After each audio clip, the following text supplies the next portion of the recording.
FM26 is not out until next week, and yet modders are already doing their thing. Of course, the game is now in Unity, it's opening up new opportunities, and today I'm going to show you 4 must-install mods before you fire up the game and start playing this weekend. Now, with all of the mods I'm going to show you today, you're going to download what is called a bundle file. It's essentially a pre-packaged mod for the game that's going to go into an install location. One thing worth noting is, as updates come out to the game and code changes, it will overwrite these bundles, so you may need to reapply these mods every time the game gets updated. And on top of that, when the game is updated, you are then going to have to wait for the mods themselves to be updated to be compatible with the latest version of the game, if indeed they do stop working. The first mod we're going to cover today is FM Speedster. This is by Bassy Boy, and it's one of 2 mods of his we're covering in today's video. Now, one of the most common complaints I've seen from people playing the game is when clicking between these tabs at the top, the transitions. It's a bit laggy, it takes a while to respond, and these transitions are actually designed to kind of hide the lag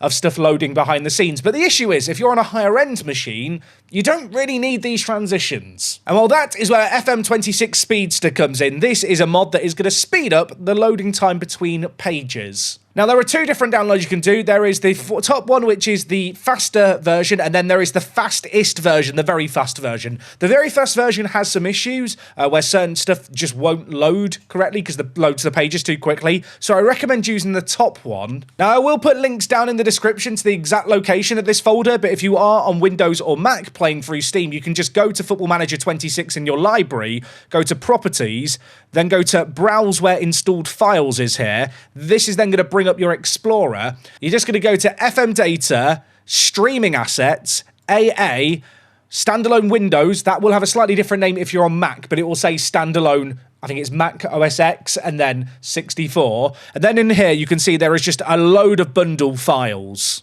So once you've navigated to this folder location, you are going to want to make a backup of the current version. So we can see here the mod is going to overwrite the UI panel IDs assets_all bundle. So I'm going to quickly find this in the list. And then once you have found the matching file, you are just going to want to rename it. And you'll know you've renamed it correctly because when we go to paste in the mod, it won't say, hey, this file already exists. I'm going to rename it with just a .old in the name. That way, if I ever need to revert back and disable the mod, maybe you have some issues with it, you can do it just like that. And then from there, all we're going to do is drag and drop the mod over into this location. And we'll know we've done it correctly because the Speedster mod file has the matching name minus the .old, and it is a significantly larger file. From there, you are going to want to restart Football Manager, and now I'm going to load up the exact same save game I did before, and you can see everything just loads a little bit quicker. It's a tiny bit more responsive. The squad screen is still a little slow to respond. I think that uses slightly different code. Of course, it is worth noting with all the mods I'm going to show today, this is them in a very primitive form. I have no doubt over the coming weeks, months, and maybe even years,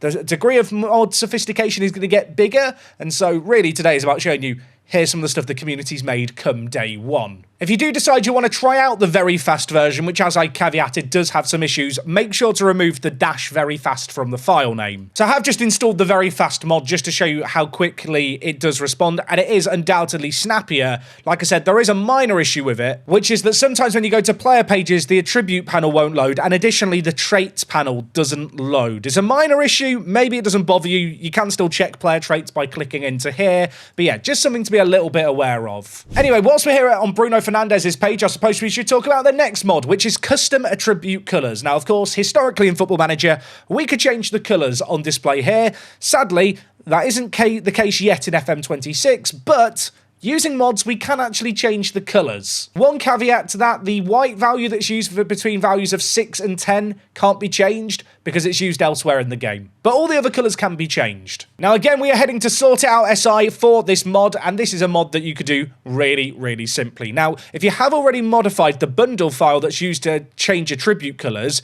you can, upload your version of it here. But since I've not done that, and I'm going to assume you've not done that either, we can just click the Using Default button here, and then if we scroll down, you can see we can change the colours. Now, as I mentioned, the values between 6 and 10 we can't change, but you can choose whatever whatever colours you want for all the different values. And actually, it gives you a nice little preview here down at the bottom of what this is going to look like. So, of course, for me, historically, I like to use blue for these medium tier values, and then yellow for the super high elite attribute values. And once I'm happy with that, I just click patch and download. Then within my downloads folder, I'm now going to have this .bundle file, and it's the exact same process as before. We're going to find the UI styles _assets _default file here. Then we're just going to add .old, and then we're going to drag across the file that we just downloaded, having configured our colours, and that is now applied to the game. Now, as already mentioned, you are going to have to reload the game in order to get these to show up. So if it doesn't work, restart your game, and once it's loaded up, the custom attribute colours will be active. While this is loading, just to let you know, at the end of the video, I am going to show you how to uninstall these mods if, for whatever reason, you wanted to roll things back. And now we are back in game, and in fact, we can just go to Mora here and see the custom attribute colours that I set up in my browser are now active in game.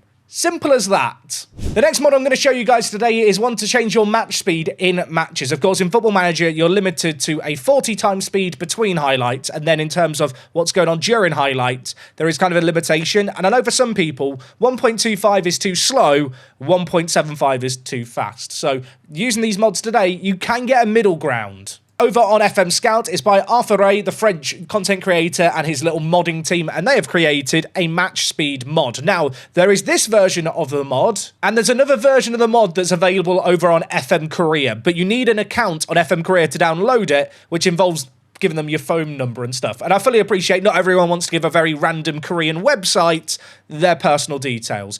Either way, I'll link both down below. You can pick which one's for you. But at this point, I think you might be able to start to figure out how this is going to work. We're going to download the file from FM Scout. And then from there, you're just going to take the bundle file and put it in the exact same location as before. The nice thing with these mods is they all just go in the same bundle folder, so it's not too complicated.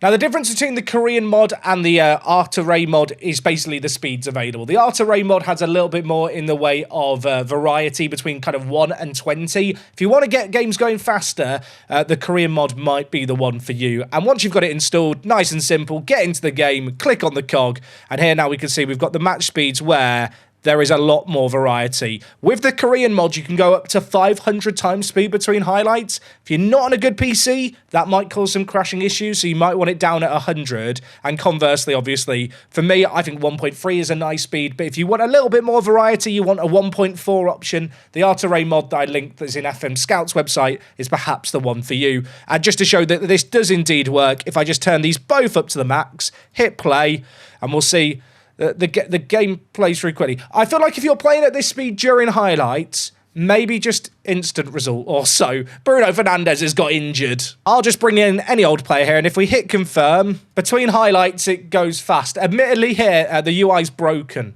Like I said, 500 is a bit too fast, at least in my opinion. Look, you live your life and do things how you want to do them. In the second half, everything has just loaded fine. So, yeah, if you want to get through games quickly, 500 times speed, 100's probably sensible. Now, the final mod I'm going to show you guys today is Newgen, but in FM26. For those of you that don't know, Newgen was basically a mod that changed REGEN faces or Newgen faces from the EFIT faces to be AI-generated kind of photo portrait. So if you don't like how fake players look when they're generated in this game, this is the mod for you. Unlike last year, you no longer have to apply this on a save game by save game basis. Once you install this bundle mod once, it will be installed for the entire game, and you don't have to kind of apply it every time you have a youth intake if you ever used a mod like this last year. So, yeah, same as all of the previous ones, we're going to download a bundle. Click download now and it's going to download. For the Newgen mod, you can see the file name here. It is Newgen Portraits Assets. We're going to find this and rename it .old. Drag across the new file alongside it. And this one does have an extra step once we load in game. Make sure you go to Preferences before you load into your game. Go to Detailed, Audio and Visual, and then in here, that show pictures of players and staff who have been generated by the game. Make sure that is unticked. Very, very important. If it's ticked, the faces won't show up in game even when you've copied over the bundle. Once you're in game, really easy way to check this mod is applied. If you have an intake that's happened, you can go to your youth team, sort by reverse age, and all the fake players will now have these photos. If you do spot these white lines at the top, that's actually a bug in the game at the moment with all face packs. Hopefully that gets fixed. Just a couple of things to be aware of. This mod is still kind of in its infancy. Right now, it doesn't have faces for female regens. And there's a little bit of a weird knock-on where some males will be given female regen faces instead of photo faces when you kind of get this mod installed. So just something to be a little bit aware of. These bundle files will get updated when the game gets updated, and the risk there is that there will basically be times where the mod files that have been changed get overwritten by newly updated files by Sports Interactive.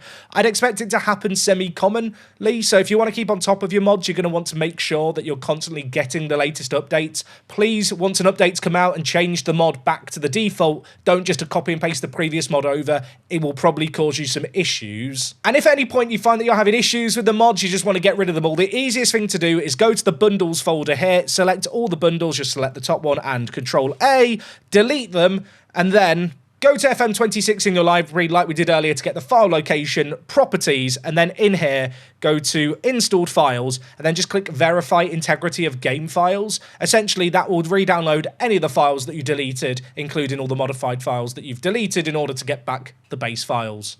I hope that makes sense. Does go without saying that modding is still very much in its infancy in Football Manager, but there is some really exciting stuff coming here. Bassi, who made 2 of the 4 mods I've covered today, kind of showcases it here. There is potential maybe for some kind of free cam mod. Maybe we could add in custom cameras. Granted, as you can see here, there's visual issues, but the game's not out yet. Maybe the community can figure this stuff out. And on top of that, over on the Sports Interactive forums, people are starting to figure out a little bit to do with skinning, both changing mod files and changing colour files. I have a sneaking suspicion we're quite a long way away from custom panels, but if you hate purple, maybe you want to have the team colours of your team as your UI.